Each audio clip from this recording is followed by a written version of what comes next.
Hey there, and welcome to Small Business Chronicles, the Coach's Edition. I'm your guest host, Neal Dipentino from Dipentino and Associates. I've been in sales and marketing for over 4 decades, and now I've been a marketing consultant, a fractional CMO for the past 14 years. I've helped a multitude of clients build their business and achieve their goals. But that's enough about me. We've got a wonderful guest with us today. Our guest is Dr. Richard Kaye. Dr. Kaye is a business coach, a public speaker, and the creator of the Secrets of Empowering Negotiation program. He's also the author of the highly acclaimed book, The Secrets of Creating Customers for Life.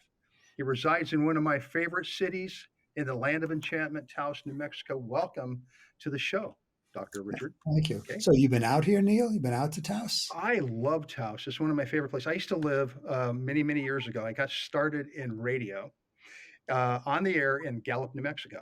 Wow. Yeah, and I did play-by-play football. So Yes. I did some games in Taos in that area.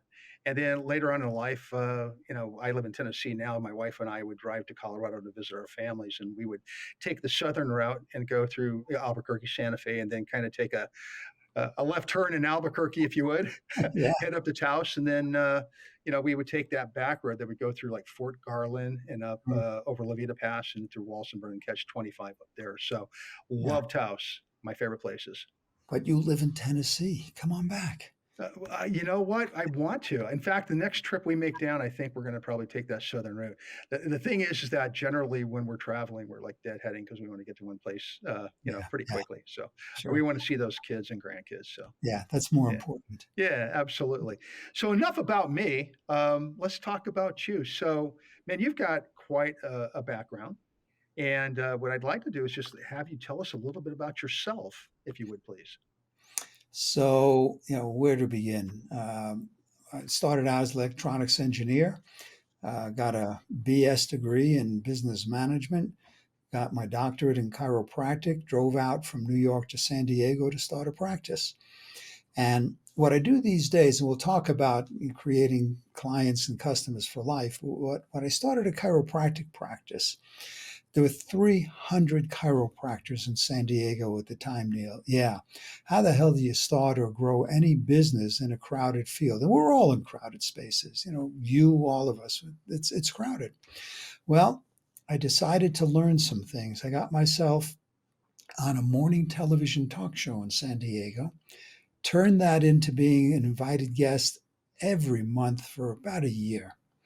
Then I got myself an article in the San Diego Tribune. Then I got myself an article, and I say articles about me in the Los Angeles Times. And here's what we talk about. We can talk about this later on. I got a phone call that was pivotal. I got a phone call from the 6:30 News, and the producer said something like, "Who are you? We're seeing you. We're hearing you." I was also in magazines and on radio. Well, now I got a 6:30 News segment on me. Then I got a phone call from PBS, and it was the same kind of question. Who are you? We're seeing you. We're hearing you. Well, now I got a PBS segment about me. Neal, the point here is that we're all in crowded fields. I was in an interview this morning. Someone said to me, "Well, what's so important about publicity?" Hello, it's getting people to know you and saying, "I heard your name. I want to know more about you." That builds you credibility. Then, about a year after the PBS thing, I shut my practice. I already owned 80 acres here in Taos. I moved out, took a year off, said, "I can't do nothing." So I've been serving entrepreneurs for over 2 decades, coming from retired. Out of that, part of that was the growth of how do you keep people around for life, whether you're a coach, a mentor, a chiropractor, or anybody. And that gave birth to that book. Now you Okay. have the Reader's Digest version. Not the 3 hour version that we talked about Right. earlier. Okay, fantastic. So obviously publicity is super important because it's like you have to feed the pipeline. You have to be able to let people know who you are, where you are, what you're doing, that type of thing. And that's more of an outreach type thing. Publicity could be what, advertising, or what other forms of publicity are we talking about? So it's a common question. And most people think about PR, public relations. And there's a distinction between PR advertising and what I do as publicity. PR, in its simplest sense, is making phone calls, sending out press releases, and praying to God that someone says, "Hey, I like what I'm seeing or hearing. I want to talk to this person." That is PR. Advertising, you all know what PR is. Neal, you know PR. You see it. You watched the football game the other day. Every 30 seconds, it seems, there's a commercial. Hmm. Someone's paying for that spot. Whether you don't have them in Tennessee, I don't know, but in LA or San Diego or New York, 40-foot billboards with signs, that's advertising. Publicity, and what we do is guarantee things, and I'll tell you why in a moment, how I can do that. We guarantee placement. We guarantee a best-selling book in multiple categories. We guarantee speaking on stages. We guarantee articles in the Los Angeles Tribune, USA Today.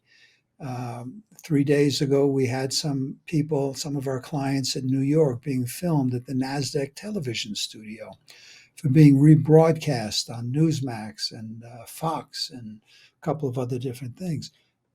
That's what publicity is. It guarantees placement. Okay, so obviously there's a lot involved with being able to guarantee anything in this Yeah, world. yeah, So, yes. so how do you determine a client or a product or whatever the case might be? How do you determine whether or not that product or person has the ability to, you have the ability to guarantee that they're going to get the publicity that they're looking for? I mean, not everybody can get it, right? Well, yes, and I'm going to segue into something that I said a moment ago. Neal, you've heard the expression, it's not what you know, it's who you know, Mm. correct? Right. Yeah, that's great. Now let's take it another level. It's who knows you. It's who knows you. Politics aside, I know who the president of the United States is. Big deal. He wouldn't have a clue who I am, and it doesn't matter. When it goes to our guarantees, let's take the number one best selling book. And by the way, whether you've gotten a book written or not, we can help people ghostwrite it. We start, if you need it ghostwritten or if you need it edited, we lay it out, we design it, we split test the book covers. Neal, when you go into a bookstore, the thing that attracts your eye, whether it's to a magazine or a book, is the cover. It doesn't guarantee purchase. But if it's unattractive, you're not interested in it. So we split test to make sure it's appealing. Then we go through our network when it's time to release and say, hey, buy this book. It's because if people know, like, and trust us, and they know that if we're promoting a book, it's going to be really stellar. Now, we won't take on clients who we don't feel we can accomplish. I don't want to take someone's money if we can't deliver, especially today. How many Hmm. times you go on social media and you say, stay away, stay? I'd rather you go out, and this can be a segue to the book, The Secrets to Creating Customers for Life. I want to turn people into raving fans. Now, I said it's who knows you. I said, I guarantee an article about you in the Los Angeles Tribune. How can I do that? Oh, I know the owner is a partner of ours, a client of ours. So we've got the connections. If I call him up, oh, that's Richard calling, lights up on caller ID. My call gets answered. I'm not going to suggest that USA is a client of ours, but our connection there used to work with us. So, same thing with NASDAQ. They're not clients of ours, but we have developed relationships with the key people. So, does that answer your question, Neal? I think it does. I guess kind of going along with what you're saying there. So you can pick up the phone, you can call the LA Times, and they'll talk with you and negotiate with you, do whatever. Uh, they'll take your call. If I call them, I'm not going to get past it. I won't even get to the secretary of the person I need to talk to. I will be hung up on like so quickly. So obviously, it took time and effort and years and to get that kind of credibility. So you're sort of kind of a customer for life in a sense. So how did you gain that credibility so that you could be able to make those type of phone calls and be able to guarantee things for your clients? When I shut my chiropractic practice, I began working with a basically now defunct organization named CEO Space. And it was at the time the largest business growth conference on the planet. And I was vice president of that for a while. I developed relationships all over the world by being in service to people. And when we began, before we came live, my question to you was, how may I serve you? When you live through that space, instead of how much can I get from you, life changes. When people would reach out, so I developed, and I didn't know this because I was just doing what I do. I developed a reputation. Hey, Kaye can be in service to you. Well, call him. He'll connect you. He'll find somebody. So as you develop your reputation, it precedes you. And in your business as well as in mine, Neal, there are people you wouldn't want to deal with, I suspect, in business. Mhm. Yes. Yeah. Yeah. Well, we that fast in a heartbeat, we make a snap judgment on people. We feel their resonance. We feel who they are, whether they're going to like them or not. And it's tough to overcome that. So the way I developed this, maybe it wasn't from my engineering, but from being a doctor and being in service to people. It was, how can I serve? Right. That's what I did as a chiropractor. And that's part of how I built such an amazing practice. I just translated that into the business space. Right. So I love what you say. You built an amazing practice. Would you say that what you're doing now is kind of the same thing, kind of an amazing practice? You have a lot of ability. You have a lot of connections, but it's kind of a learning experience, isn't it, day to day? Every day, every day. And yeah, there are people I don't want to play with. And we all have to make decisions. And again, you've done this in your mentoring and coaching practice, Neal.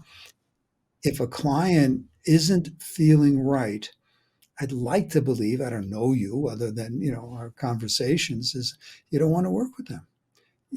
How much work do we want to put in? And then there's the other side, everyone deserves it. Yeah, but you don't want someone to be a black hole and just suck the energy out of the room, out of your life. So anytime I'm interviewing a prospective client, I want to know, and people ask me, well, who's your ideal client? Someone who has a gift to give, a message to give, and wants to share it. When I ask people, what's your end game? And they say, man, I want to lie in Tahiti and sip margaritas, all due respect to Jimmy Buffett. It's not my end game for people. Oh, there's nothing wrong with lying on the beach and sipping a margarita as long as you're in service. That's how I live my life. How can you serve people? So those are the people we like to deal with. What's your message? You want to help people improve quality of their lives. I love that. I mean, I've been in sales for a long time. Before I started my business, my practice. I'm going to start using that word. Um, but it took. I think early on, especially, I had a job to do. I had bosses who demanded certain things from me. I had goals to hit, that type of thing. So really, it was really about me and what I needed and what Mm, my company needed. And it took a long time for me to realize that I wasn't going to get anywhere with that type of attitude. I really needed to have a service type yes. attitude. And once I did, and I took that position, things kind of took off for me. So So I applaud you for that. Um, One of the things I teach people, I'm on a lot of networking things and I teach a lot of seminars, virtual and live. And I tell people, don't take this personally. No one cares what you do. And it's like, what? yeah, No one cares what you do. We all tune into the same radio station, WIIFM. What's in it for me? Ladies and gentlemen, you don't care what I do. You don't care what Neal does. What you want to know is if you and I are having a conversation, what are you going to gain from it? mhm, How can I serve you? And Neal, is a metaphor. When you get in an airplane, remember the days we used to do that a lot? You don't care if the engines are Rolls Royce, Boeing, you don't care what the engines are. You don't care where they were made. You just want to make sure that that plane gets you to your destination. So that's the metaphor of no one cares. How many times, Neal, have you seen a website or listened to someone and they tell you, I do this, I do this, I do this? How much attention does that get? Is it interesting? yeah. No, it's constant, 100%. Yeah. Yeah. Yeah. In fact, it's interesting. We do so.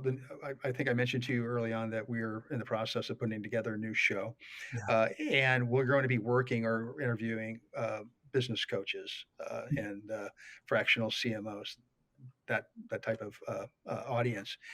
And and my difficulty in trying to figure all this out is that it seems like there's just a lot of people doing the same thing, saying the same stuff, over and over and again. There's nothing really new, nothing that really stands out.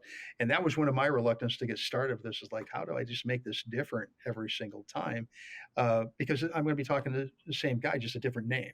Yes, exactly. And that's why you have to stand out from the crowd. Every conversation is an interview. I interview you, you interview me. You're interviewing me, do you want to hire me? I'm interviewing you, do you want me as a client? I'm speaking, in a bigger sense, of course. And I mentioned I was on an interview this morning, and I said to the young lady, something evoked a memory when a lady and I were out to dinner, and we heard a young couple in the booth next to us. And for 30 or 40 minutes, it was like nonstop him telling her how wonderful, how great, who he's been with and who he's helped. And it's like nonstop. He never let her speak. Hmm. Now, we're laughing because when they left, we said, we know she's going home and he's going home. They're Hmm. not going Right. home together. Right. So, ladies and gentlemen, when you're trying to, whether it's personal as a date or enroll a client, ask questions, Lots of find questions. out. And yeah, go ahead. You were going to say No, no, something. no. I totally agree with you 100%. It's funny because I just actually had a meeting with one of my clients, and a client that I've had for over 11 years. Just a wonderful, wonderful person, wonderful business. And so they're looking to increase their sales, and they're looking at hiring. He wants to bring his wife in to do some sales for him. And he told me the first thing he says is, she's going to do really well with this because she has the gift of gab. Oh, And I said, okay, well, that's great. She has the gift of gab. Does she have the gift of listening? That was the good. question I asked. Yes, brilliant question, Yeah.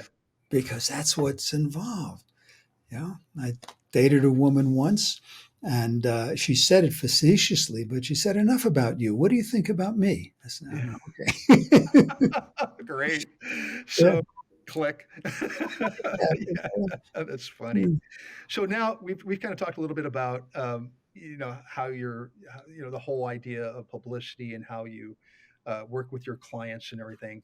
I, One of the things is that I was really interested in is your book, and you said you did this a while back, "The Secrets of Creating Customers for Life," and that's really what I'm really interested in that myself and my clients. Who spend a ton of money on advertising and everything. What I try to preach to them is that it's great to fill that pipeline, get people coming in.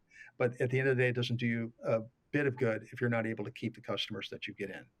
yeah. So, can we talk a little bit about the secrets of creating customers for life and what the process is for that for you? Yeah, let's talk about that because you asked, and I don't remember the number. I did when I wrote the book. You're in sales, so you may even know the data. Data is not important. It costs a lot more money to secure a new client than to keep an old one. And yet, so many people, we're all in the same business of service in one way or another and finding new people to serve. And you may say more customers or clients. So you want to keep them from a business perspective. It's easier. It's easier. You don't have to convince them. And if I'm going to take you from the end to the from to the end real quickly, and then come back to the beginning. Everyone's a suspect. You're a suspect in my world of you engaging me. Then, ladies and gentlemen, we turn into prospects. Now, what does that mean? Well, do you have something that I can serve you with? Then I want to turn you into a client. And that's where most people end the process. I invite you, ladies and gentlemen, your next step is the most important one. That's to turn them into a raving fan. So they go out and tell the world about you. In the beginning of the book, Neal, I write about the distinction between clients and customers. And then you're going to ask, well, why did you call it creating customers for life? Most people don't know what clients are. A customer, you go into a 7-Eleven or you go to a gas station, you go to a supermarket, you go someplace, you receive goods or a service, you pay them, relationship's technically over. There's no obligation on either side to continue that. A client is someone you take in, you've got them, you nurture them, you keep them happy. For example, we underpromise our clients and then we overdeliver like crazy. Neal, if I promise you, and you see this crap on the internet all the time, I'm the only one I can show you how to make $1 million in the next 47 hours. Just follow what I teach. I'm the only one who knows this. What's your first thought about something like that? A raving maniac. Yes. Yeah. Yeah. Now, if I tell you, and for example, and I'm going to use what we do with clients, that I can get you in the newspapers and I can get you on stages. Is that a little, and I guarantee it, is that a little more enticing? Yes? Makes sense? Yeah. Mm-hmm. Okay. Then when our contract is over, and I don't tell you this up front, but you've spoken to other clients of ours, and they tell you, my contract was over with them 2 years ago, but they just had a 3-day event and they put me on their stage. Wow. What does that say to you as a prospective client? It says you have a lot of credibility and do what you say you're going to do. And then go beyond that. Go beyond that. Yeah. That's how you want to treat your clients. Yeah. Yeah. Even if there's no money from us from these people, but watch what happens. What do they say to their colleagues? You got to go work with them. Right. That's how you turn them into raving fans. What's one of the ways. And that's what's important about it. Follow up. You know where I live? I live in a small town. We talked about that. And a very dear friend of mine's Taos, New Mexico, if you've missed the very beginning. And a very dear friend of mine owns a restaurant. And it's one of the better breakfast and lunch places in town. And one day, years ago, she asked me, "Hey, would you go on Yelp and write a review?" I said, "Of course I would." What if she had, and ladies and gentlemen, you may want to take notes on this. What would have happened if she had asked me for my email address? If she asked every client for an email address? And if at the company, this is any company, if you have a monthly newsletter, get permission for people to send them an email.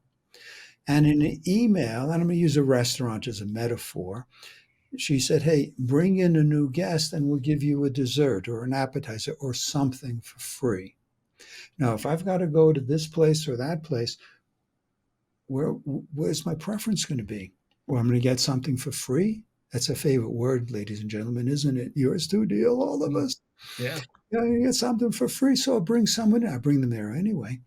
But this creates, and again, ladies and gentlemen, write this down, top of mind awareness. When you think of a place to go, memory, top of mind awareness. There used to be 3 spa companies here, the jacuzzi type spas. And one of them is a local, well, they all used to be local owners. One of them is a local guy, and he was in competition because they're 3 different companies. He showed up at every event. He advertised. He was on radio. He was on television. Ultimately, the other 2 companies, and I don't know why, but they left town. And as Wolfgang would tell the story, his wife said, "Honey, we're the only company in town. We don't have to advertise anymore. There's no other choice." You know what happened to business? It plummeted. Yeah, absolutely.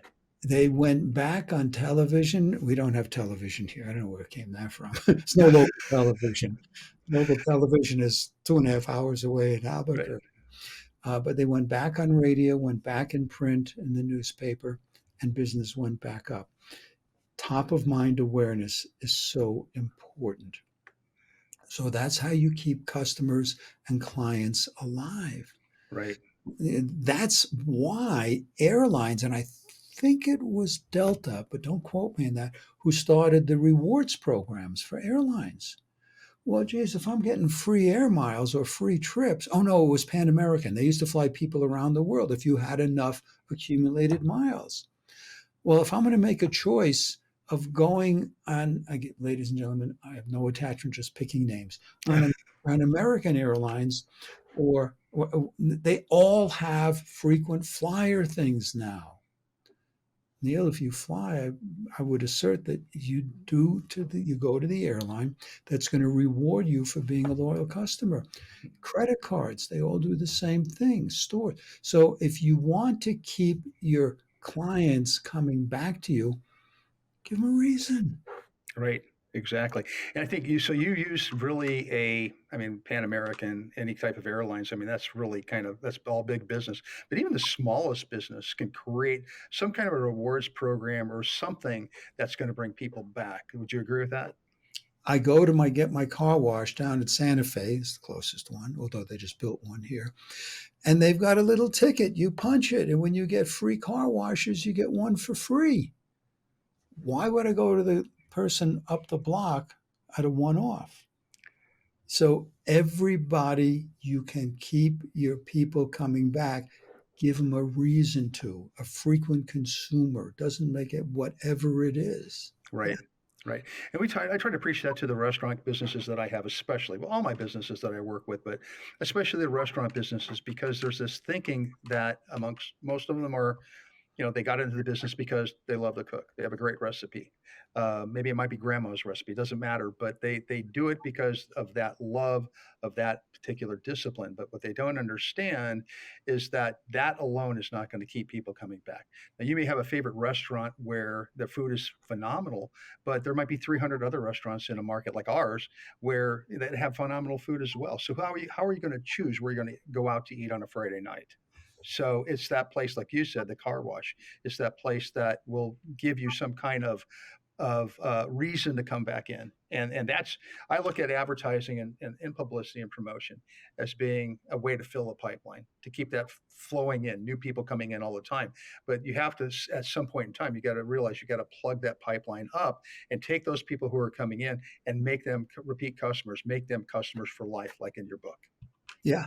And um, I the most widely consumed beverage, alcohols aside, on this planet is Coca Cola. Everybody knows Coca Cola. They spend billions of dollars a year in advertising to keep it top of mind awareness. Now, how can you do that? Get in the media, get on press. And Neal, time permitting, I'll tell everyone how you can emulate the things that I did to build such a successful awareness in my professional practice. It's Absolutely. Go ahead. all right. So watch this. Do you have talk shows in your neighborhood, Neal, in your city? We Radio? do. We have a Okay. small market radio station, and they do Saturday interviews, and they have people who can actually sponsor. I mean, realtors, various different trades. Yeah. Okay. So sponsor, that translates to the word advertising. But watch this. A typical talk show has three guests an hour at 20 minutes a slot.